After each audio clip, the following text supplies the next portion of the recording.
अंदर हमने ये चीज़ समझी है कि हाल में ही बहुत सारी बड़ी समस्याएं हैं, बीटी कॉटन का बहुत सारी प्रॉब्लम्स हैं, आप सब लोगों को उससे बहुत ज़्यादा अच्छी जानकारी है इस बारे में।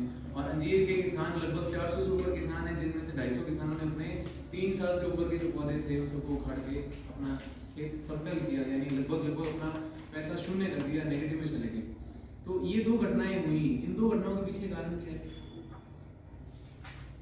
आप में से प्लीज मेरे को हेल्प करें ताकि मैं समझ सकूं कि इसकी बुनियादी जड़ समस्या की क्या है।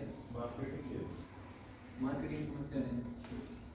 अंजीर के माल को बेचने के लिए बाजार उपलब्ध नहीं है, एक समस्या ये। पर जब किसान ने बूटे खरीदे थे तब तो ये बात उसने भी पहले सोची होगी, तो उसने तब ये निर्णय कैसे लिया था, क्या आधार था उसके बाद से बात करने के लिए? तो मेरी जिम्मेदारी है, उसने विश्वास में लिया और फिर विश्वासघात किया, ये सच्चाई है। बीटी कॉटन के साथ क्या हुआ? राशि सीड कंपनी का केस है, 2013 का केस है, जिसमें अभी सुनवाई होकर रिजल्ट आया है। उसमें आई थिंक 18 लाख के ऊपर मुआवजा मिला है, क्योंकि बीटी के साथ मिक्स बीटी कॉटन के सीड दे दिए गए। किसने दिए? डीलर ने। अब डीलर के पास कंपनी से आया, उसने खुद ने मिलाए, वो भी आगे अनुसंधान का विषय है। पर इन दोनों घटनाओं के अंदर एक चीज बहुत कॉमन है, जो ट्रेडिंग या डीलिंग या बिजनेस ट्रेड करने वाले लोग थे, उनकी कहीं ना कहीं इंटरनल वैल्यूज नहीं थी। उनको बकरे काटने थे, वो काट के चले गए। आप लोगों ने बहुत सारे चैनल मार्केटिंग एजेंसी देखी होंगी ना, आरसीएम है, एमवे है, बहुत सारे नाम आप जानते होंगे। एमवे का अभी आया 24,000 करोड़ रुपए, जो 2 नंबर का पैसा है वो विदेशों में उन्होंने टूर के नाम से, ट्रैवलिंग के नाम से अपने जो उनके इन्वेस्टर्स थे उनके खातों में जमा करवाए। 24,000 करोड़ छोटा मोटा अमाउंट नहीं है। तो कोई कितना भी इसको अच्छे तरीके से बताए, आप भी बहुत सारी ऐसी स्कीम्स सुनते होंगे, और ऐसे भी लोग हैं जो ये जानते हैं कि स्कीम फर्जी है, विद इन 6 महीने वो क्या करते हैं, अपना अपना प्रॉफिट शेयरिंग निकालते हैं, बेनिफिट निकालते हैं, दूसरे को उल्लू बना के निकल जाते हैं। तो इस पूरी समस्या की जो अगर जड़ समझेंगे तो जड़ क्या है? लालच तो ही, पहला तो लालच ही है। दूसरा, अगर हम बात करते हैं ना, व्यक्तित्व में 3 भाग होते हैं, ईड, ईगो, सुपर ईगो। ईड भाग वो होता है जो हमें हमारे जीवन में जो भी भौतिक संसाधनों से जोड़ता है। जैसे मान लो मेरे पास कार होनी चाहिए, तो कार भी कौन सी होनी चाहिए? मान लीजिए मर्सिडीज या BMW, एटलीस्ट इतनी, इससे ऊपर हो तो अच्छा, ये अटैचमेंट है। मेरे पास मोबाइल होना चाहिए, कौन सा? एप्पल होगा तो एटलीस्ट मैं रुतबेदार दिखूंगा। आजकल के जो यंग लड़कियां आप देखते होंगे ना, लगभग सारे इनफील्ड लेके चलते हैं। चलने के लिए तो आपका हीरो होंडा स्प्लेंडर भी सफिशिएंट है, बट इनफील्ड चलने से उनको क्या लगता है, मेरा रुतबा है, 2.5 लाख की गाड़ी लेके निकलना है, जबकि उसके एवरेज वगैरह समझेंगे, वो टशन चाहिए उसको। यानी कहीं ना कहीं वो क्या है, मटेरियलिस्टिक चीज़ों के लिए अटैचमेंट। मेरा घर बड़ा होना चाहिए, मेरा नाम बड़ा होना चाहिए, मेरा रुतबा बड़ा होना चाहिए, वो सब अटैचमेंट है, इसको ईड बोलते हैं। ईड की सीमा, इसको कहते हैं ईगो। और जो अपने जीवन का उद्देश्य है उसको समझने की जो भावना है उसको बोलते हैं सुपर ईगो। ये 3 भाग होते हैं किसी भी व्यक्तित्व के। जिस किसी के अंदर ईगो आता ही नहीं है तो उसका लालच इतना बड़ा हो जाता है कि उसे फर्क ही नहीं पड़ता कौन क्या करने वाला है, उसको येन केन प्रकरण अपने लाभ से पर्पज है। अब अगर अपने इस बात को आराम से समझते हैं और ये बात समझते हैं, आपने लगभग अपने जीवन में 15 से 25 वर्ष चीज़ों को देखा है। मतलब यूँ समझता हूँ मैं कि जब हम 8वीं 9वीं क्लास में आना शुरू होते हैं ना, तब से हमें चीज़ें समझ में आनी शुरू हो जाती हैं, बुरे में कितना बुरा है या इस अच्छे में कितना अच्छा है, ऐसा कुछ। बाकी तो पूरी ज़िंदगी अनुसंधान चलता ही रहता है, हम आदमी को समझने के लिए तो बहुत चीज़ें सीखते हैं। मैं आपसे, मैंने जो पेज शेयर किया ना, मैं आपसे रिक्वेस्ट करूँगा, आप अपने जीवन में जो 5 आपने सबसे अच्छे लोग देखे हैं उनके नाम लिख लीजिए। 5 सबसे अच्छे लोग जो आपने अपने जीवन में देखे उनके नाम लिख लीजिए उस पेज पर जो मैंने आपको दिया है। मैं उससे पेज वापस कलेक्ट करूँगा। 5 सबसे अच्छे लोग जो आपने अपने जीवन में देखे हैं उनके नाम लिख लीजिए। बिल्कुल दिया है क्या? बिल्कुल दिया है। क्या क्यों देखा होगा? नहीं, इस क्लास में मैं आपसे निवेदन करूंगा, आपको पूरा आनंद आएगा, आप बहुत चीज़ें जानोगे। मैं ये नहीं कह रहा हूँ कौन है, वो आपके शिक्षक हो सकते हैं, वो आपके व्यापारिक सहयोगी हो सकते हैं, वो आपके परिवार के लोग हो सकते हैं, कोई भी होंगे। 5 बेस्ट जिनको आप बेस्ट मानते हो लिख लीजिए। वो आपके श्रद्धेय भी हो सकते हैं, आपके स्पिरिचुअल गुरु भी हो सकते हैं, मैं उसमें कोई गुरेज नहीं है। 5 लोगों को नाम लिख लीजिए, फटाफट लिखिए प्लीज। निम्न की अंकल मारनी है तो आनंद सारा अच्छा लगे ना, लिखो। वाह क्या बात, प्लीज लिख लीजिए। अगर आप चाहेंगे तो मैं जो 5 नाम वाला सेक्शन है आपसे नहीं लूंगा, ये आपके पास ही रहने दूंगा, क्योंकि कई बार होता है निजी है, नहीं बताना चाह रहे। हाँ आप इस पे विजयपाल जी कौन से हैं? विजयपाल जी आप ना सुनील कुमार, ये बैग सुनील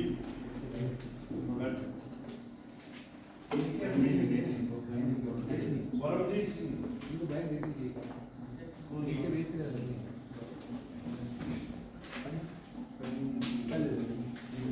ऐप तो लगाए रखो आप पेपर की। वो बस वहाँ तो आपने लिख दी, ठीक बात है, ठीक है ना, बिल्कुल तसल्ली से आपने लिखे होंगे। जो आज का विषय है ना, वो विषय की जो रूपरेखा हम जो स्टडी करेंगे उसमें हम लोग समझेंगे वैल्यू और वैल्यूज क्या है, हम ये समझेंगे वैल्यू और बिहेवियर में क्या कनेक्शन है, जुड़ाव है, हम ये समझेंगे वैल्यू बेस्ड मैनेजमेंट ड्यूटीज कौन सी होती हैं, एथिक्स किसे कहते हैं, बिहेवियरल एथिक्स क्या है, एथिक्स अप्रोच कौन सी होती हैं, किस तरह के वर्क प्लेस एथिक्स हैं, हम काम करते हैं उस जगह पर कैसा होता है, देन फायदे क्या हैं, इसको अगर कोई दिक्कत आए तो समझें कैसे, और इसके उदाहरण, ये जिस किसी को लगता है कि वैल्यू और एथिक्स तो ठीक है, बात करने वाली बात है, छोटे से ये बिल्कुल वैसा ही है जैसे हम यहाँ से अगर निकलते हैं और प्रशांत महासागर में अगर नाव लेके चलें तो आधा डिग्री का वेरिएशन चेंज करने पर हमारा कंट्री डेस्टिनेशन बिल्कुल चेंज होता है। तो लाइफ के अंदर भी हमारे वैल्यूज एंड एथिक्स थोड़ा सा वेरिएशन लेते ही हमारी लाइफ के मायने चेंज हो जाएंगे, ये बिल्कुल ऐसा ही है। सो ये आपने पहली एक्टिविटीज है शुरू कर ली है। सो मैंने आपसे पूछा, आपने 5 टॉप जो आपके जीवन के फेवरेट लोग हैं और 5 टॉप जो सबसे बुरे लोग जो आपको लगे उनके नाम आपने लिखे। अगर मैं इसको ये कहूं कि इन 5 के अलावा जो भी आपने अब तक जीवन में देखा है उनमें सबसे बुरे 5 संस्थान कौन से हैं जो करप्ट हैं, एथिकली बिल्कुल खत्म हैं, कौन से 5 संस्थान हैं जिसको आप मानते हैं कि ये तो बहुत ही बुरे हैं, ऐसे संस्थान तो मतलब झेलने ही पड़ते हैं, ये बताना है, लिखना नहीं है। आप में से कोई भी बताएं जो आपको लगता है कि हाँ ये संस्थान ऐसे हैं जो एथिकली तो करेक्ट नहीं होंगे एटलीस्ट। कौन से जिनकी एथिकल वैल्यूज नहीं होती, और बिना घबराए, क्योंकि इसकी रिकॉर्ड सर मैं चाहूंगा रिकॉर्ड, ठीक है, 17 सालों में मैंने ना तो दुर्व्यवहार किया ना मेरे को कोई आरोप लगा, बस हो जाएगा। जबकि जो बाकी सारे हैं लीडर्स हैं वो सारे लोगों को कुछ ना कुछ है, और बड़ा प्राउड फील करते हैं कि इतना के मेरे ऊपर इतने केस चल रहे हैं, इतना है, सब नॉर्मल है, और ये टेंडेंसी बदलती जा रही है। मतलब अगर किसी की जागी हुई उसको मिल के मार दिया जाता है, यही तो हो रहा है। अब ये क्यों हो रहा है? क्योंकि हमें इंस्टेंट फायदा लेने की आदत है, तुरंत फायदा कैसे मिले, ये एक ऐसी भावना है जिसके कारण लगभग सारे व्यवसाय खत्म होते हैं। वैल्यू और वैल्यूज, वैल्यू यानी कीमत, वैल्यू हो गया बेनिफिट अपॉन कॉस्ट, मिलने वाला लाभ और लगने वाली कीमत, इसको हम कहते हैं वैल्यू। जैसे अपने पूछते हैं कि भाई इस पेन की क्या वैल्यू है, 20 रुपए 22 रुपए, ठीक है। इसी तरह से डस्टर की या जो भी चीज़ है हर किसी की वैल्यू होती है। आपने जो भी वियरेबल कैप पहनी है तो 100-150 रुपए, जो भी इसका वैल्यू मान लीजिए लगभग 750 रुपए वैल्यू, पर ये मेरे लिए बहुत वैल्यूएबल है। क्यों? क्योंकि मेरी सिस्टर ने रक्षाबंधन पे गिफ्ट दी हुई है। अब सेम घड़ी बाजार में होगी पर इसकी कीमत क्यों खास है? क्योंकि ये सिस्टर की है, इसकी वैल्यूज ज़्यादा है। तो वैल्यू सिस्टम वो है जिसके साथ हम बहुत सारे और चीज़ें जोड़ते हैं। अब व्यवसाय तो सारे ही करते हैं, उस व्यवसाय के अंदर अगर किसी का 3 पीढ़ी से व्यवसाय चल रहा है तो उसके लिए बाकी सारी बातें गौण हैं, उसके परिवार का नाम प्राथमिक है, यानी उसकी वैल्यूज बहुत बड़ी है। उसको फर्क नहीं पड़ता अगर एक आधे ट्रांजेक्शन या एक आधी पार्टी के साथ उसका ट्रांजेक्शन लॉस भी हो जाए, वो लॉस बियर कर लेगा पर अपना नाम खराब नहीं करेगा क्योंकि उसका वैल्यूज बहुत हाई है। तो ये बात कह रहा है कि वैल्यू क्या है और इसकी कैरेक्टरिस्टिक्स क्या है, ये इंडिविजुअल की हाईएस्ट प्रायोरिटी को दिखाती हैं। यानी अगर मेरे वैल्यू सिस्टम किसी चीज़ के लिए अच्छे हैं तो उस चीज़ को मैं अटमोस्ट रिस्पेक्ट दूंगा। जैसे हम बात करते हैं आजकल स्कूल के जो बच्चे हैं उनके पेरेंट्स बड़े परेशान होते हैं क्योंकि उनमें पैम्परिंग होने के कारण, हर जिद पूरी होने के कारण जिद्दपन बहुत बढ़ गया है। तो बहुत सारे स्कूल में भी ये घटना होती है। स्कूल के बच्चे क्या करते हैं, जिस तरह की जिद कर रहे हैं, जैसा व्यवहार करें, टीचर भी कहते हैं कि हम इनको मतलब संभाल नहीं पा रहे हैं, और पेरेंट इसलिए परेशान है, वो अकेला है नॉर्मली, मतलब हम दो, हमारा एक वाला कंसेप्ट आ चुका है या दो होते हैं तो इतने ज़्यादा जिद्दी हो चुके हैं कि वहाँ पर उनकी वैल्यूज़ गड़बड़ हो गई हैं। कह दो तो प्रॉब्लम। मेरे एक जानकार है जिनका 11वीं क्लास का बच्चा लगभग 2 महीने भाग गया था सिर्फ इसलिए कि उनके पेरेंट ने डांटा था उसको। अब अगर पेरेंट इस कंडीशन में देखे तो वो तो डर गए हैं, हम बोले तो कैसे बोले? अब इस कंडीशन में अगर आ गए हैं तो हम वैल्यू सिस्टम की जो हमारी बेसमेंट है वो गड़बड़ होने के कारण चीज़ें खराब हो गई हैं, मान गड़बड़ हो गई। क्योंकि डिसीजन लेने का तरीका क्या है? मेरी जिद पूरी है तो ओके है। रुड़की में पढ़ते वक्त में पबजी नाम से एक गेम है, आपने नाम सुना होगा, बैन कर दिया गया है। टिकटॉक भी बीच में बैन हो गया था क्योंकि एडिक्शन जैसी सिस्टम हो चुके हैं। ये मैं बात कर रहा हूँ साधारण व्यवहार के। अब अगर इसको अपने कमर्शियल व्यवहार में समझें, आप अगर बिजनेस व्यवसाय में अपने प्रॉफिट के लिए कुछ भी कर सकते हैं तो आप बहुत खतरनाक हैं। हालांकि लोग कहते हैं कि profit is the aim of business, बिल्कुल नहीं है। ये बहुत ही शॉर्ट टर्म का एम दिया गया है लोगों ने। सबसे इंपॉर्टेंट एम है किसी भी बिजनेस का, वो जो जिस सोसाइटी में काम कर रहा है उस सोसाइटी के जो इंटरेक्शंस हो रहे हैं, उसके जिन जिन यूनिट से वो जुड़ता है उसको क्या फायदा दे रहा है और क्या फायदा ले रहा है। यानी हम एक इकोसिस्टम में रहते हैं। जैसे आपने पर्यावरण पारिस्थितिकी तंत्र के बारे में पढ़ा होगा ना, सूर्य से आने वाली ऊर्जा पेड़ पौधे अवशोषित करते हैं। पेड़ पौधे उस पे जीव जंतु जैसे घास खाने वाले जो जानवर है वो उस पे डिपेंड होते हैं, उस पे शेर, पर वो सब एक दूसरे को सम्मान करते हुए आगे बढ़ते हैं। ऐसा नहीं है कि शेर सबको खा के खत्म कर दे रहा है, वो एक दूसरे की विद ड्यू रिस्पेक्ट करते हैं क्योंकि उसकी भी ईड है और उसकी एक लिमिट है। पेट भरा होने पर शेर शिकार नहीं करता। प्रॉफिट की एक लिमिट है, प्रॉफिट का एंड नहीं, मतलब ऐसा नहीं हो सकता एंडलेस प्रॉफिट चाहिए किसी को। तो एंडलेस प्रॉफिट का जो रीजन है वो आपको लेके आता है ऐसी कंडीशन में जहाँ पे ये जो केस आया है बीटी कॉटन का, ये वही केस है। किसी ने क्या किया, उसके पास बीटी सीड नहीं थे मान लीजिए, उसने क्या किया 25% ज़्यादा मिलावट कर दी। तो मिलावट करते उसका काम तो हुआ कि चलो सप्लाई के टाइम मेरे पास अगर माल नहीं आया है। अब माल नहीं आने के पीछे भी कारण होते हैं। डिमांड बढ़ाने के बहुत सारे तरीके हैं। आप अपनी गुणवत्ता बढ़ाइए, चीज़ों को ना उपलब्ध करवाना ये मांग बढ़ाने का एक तरीका है। आपको जो चीज़ नहीं मिलती ना उसको आप मतलब तड़प जाते हो, जल्दी चाहिए और जल्दी चाहिए। उसके लिए लोग क्या करते हैं, सिफारिशें लगवाएंगे, जानकारियां लगवाएंगे। तो ये भी एक स्ट्रेटेजी होती है बिजनेस को बढ़ाने की, जो कि प्योर अनएथिकल स्ट्रेटेजी है। कुछ लोग इसको क्या कहते हैं, काला बाजारी की तरह करते हैं, सामान रोक के रखते हैं, तो जब डिमांड बढ़ेगी तब निकालेंगे ताकि उनको प्रॉफिट ज़्यादा मिले। अनएथिकल प्रैक्टिस है, प्योरली अनएथिकल प्रैक्टिस। अनएथिकल यानी आपने लाभ बढ़ाने की मंशा से क्या किया, किसी ना किसी का, जब मान लीजिए किसी की बुआई का टाइम हो रहा है, लेट हो रहा है, अगर दवाई का डालने का टाइम हो गया वो नहीं है तो क्या करेगा, वो सोचेगा जितने देर में लेट होने से नुकसान होगा उतना पैसा ऊपर दे देते हैं। यही सारा सिस्टम अपने उनमें सिस्टम में फाइल में चलता है। 4 राउंड लगाएंगे, इससे अच्छा उतना जो खर्चा है। तो एट द एंड क्या हो रहा है, कॉस्ट गेम चलता है और वो लोग क्या कर रहे हैं, प्रॉफिट गेम कर रहे हैं। प्रॉफिट गेम किस लिए कर रहे हैं, क्योंकि उनके वैल्यू सिस्टम खत्म हो चुके हैं। तनख्वाह से पेट भरने वाले लोग बचे कम हैं। ये बहुत ही गंदा और कड़वा सत्य है। और उसके अंदर सबसे बड़ा फैक्टर, मैं नहीं कह रहा हूँ, बहुत सारे रिसर्च में भी निकल के आया है, स्पाउस भी मैटर करते हैं। मान लीजिए मैं लेडी हूँ और मैं काम कर रही हूँ, तो मेरा परिवार अगर मेरी 2 नंबर की तनख्वाह से खुश हो रहा है ना, वो उतना ही गुनहगार है जितना मैं खुद हूँ।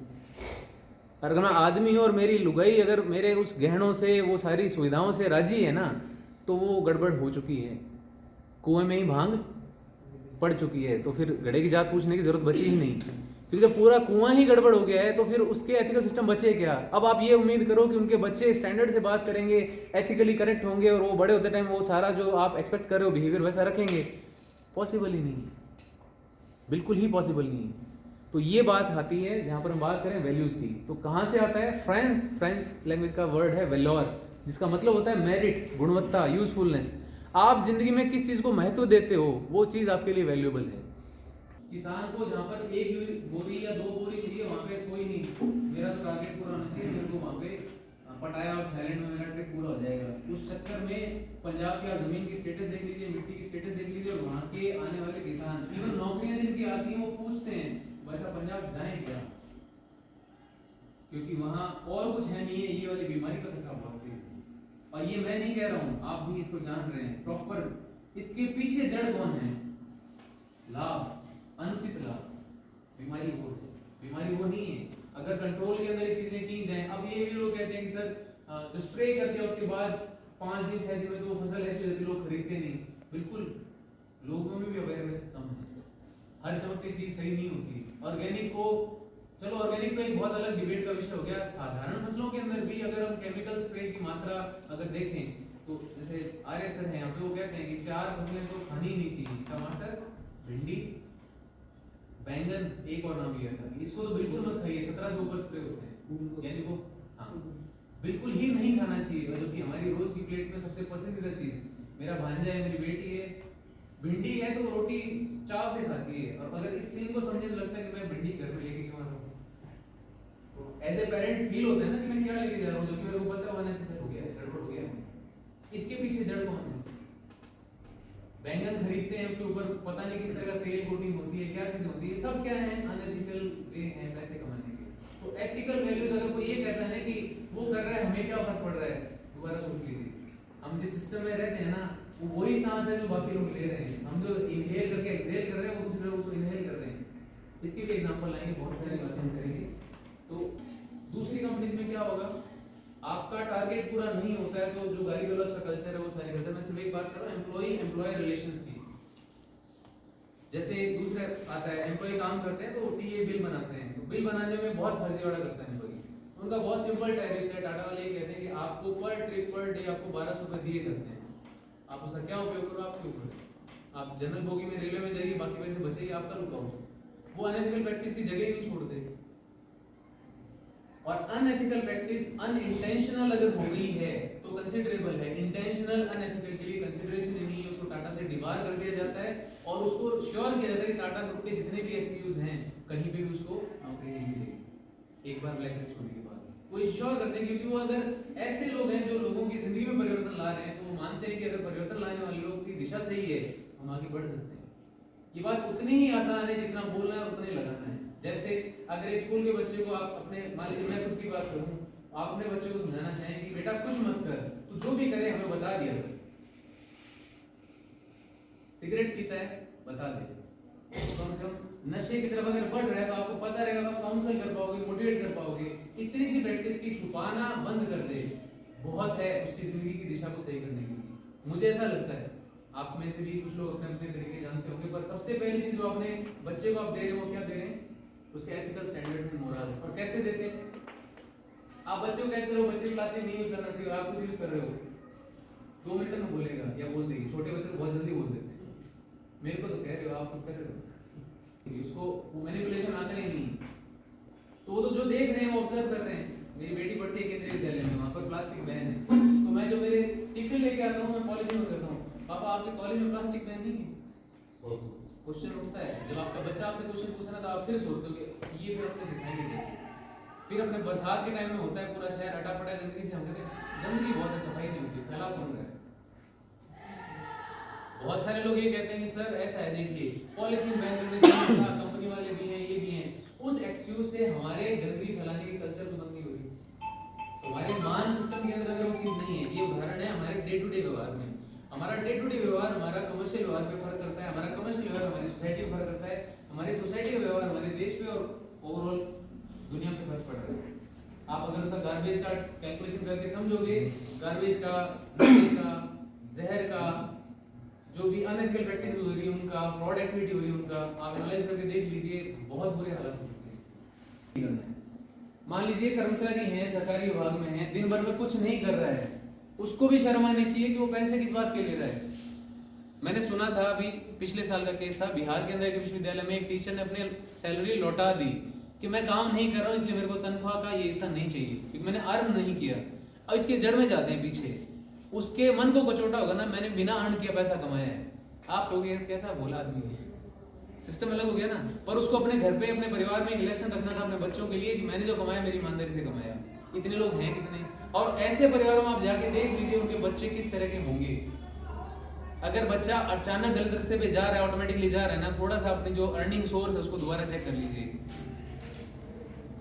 वृत्ति आपकी जो है ना वो उत्तमा वृत्ति कृषि कर्म में क्यों है? क्योंकि कृषि में आदमी नेचर के साथ जुड़ के नेचर को बेस्ट करते हुए लोगों को पेट पालने की नियत से पैसे कमा रहा है, इसलिए किसान सबसे बड़ा आदमी है और हम जिनसे जुड़े हुए उससे हैं। और सबसे कम कौन सा है, सबसे निकृष्ट कौन सा है? नौकरी। सबसे निकृष्ट वृत्ति नौकरी होती है क्योंकि उसमें दूसरे के अधीन रहना पड़ता है और सबसे पसंदीदा वही है। दूसरा कार्य वृत्ति दृष्टिकोण, ये मेरा काम नहीं है। सबसे आसान रास्ता होता है काम को छोड़ के भागने का, और काम अगर हुआ नहीं है तो किसकी जिम्मेदारी है? मान लीजिए आप व्यवसाय में हैं, आपके पास किसान आया कि भाऊजी ऐसी ऐसी कंडीशन है। अब अगर आप ये कहेंगे मैं क्या करूं, पीछे से माल नहीं आ रहा वगैरह है, ये है जो आपके पास अगर लिबर्टी है पर आप उसके पेन को नहीं समझ पा रहे हैं, तो आप अगली बार वो आपको उस लेवल तक तो नहीं एडमायर कर पाएगा कि सीधा आप दुकानदार हो, पैसे से ले लेने देना आपको। पर अगर आपने उसके लिए व्यवस्था कर दी, जैसा अपने इस एरिया में ऐसा सामान्य है, जो चीज़ नहीं है भाई साहब रुको, व्यवस्था करके देते हैं। क्यों? क्योंकि उसका एम्पैथाइज करते हैं, दर्द को समझते हैं, वो इतनी दूर से आया है, बैठो चाय पानी पियो, व्यवस्था हो जाएगी, हमारे पास नहीं है, आ जाएगा सामान। इतना सा करके क्या फर्क आएगा? अगली बार कुछ नहीं है, दुकान तो फिक्स होगी वही है। क्यों हुई? क्योंकि जब आप एथिकल होते हो, आपकी वैल्यू सिस्टम हाई होती है, आपकी इमेज बिल्डअप होती है। आपकी इमेज जितनी अच्छी होती है उतना आपका रुतबा बिजनेस में ऑटोमेटिकली बढ़ेगा। पैसा फॉलो करता है, और फॉलो किसको करता है? एथिकल स्टैंडर्ड्स को।